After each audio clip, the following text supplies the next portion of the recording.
Yo creo que de verdad empiezo a preocuparme del futuro de esta tierra, ¿eh? Si eso es lo que hay, que Dios los coja confesados. Tienen un representante en el Consejo de Administración de Motorland, el que fue alcalde de Alcañiz, que es del PP. Me quedo a bolos cuando digo estas cosas.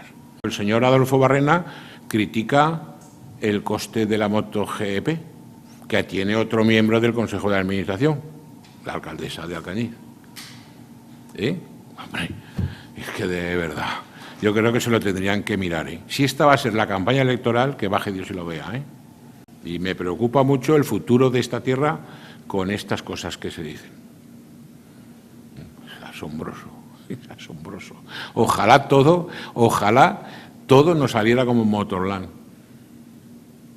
Ojalá todo, a cualquier administración pública y a cualquier empresa privada y pública, le saliera en Aragón como está saliendo lo de Motorland.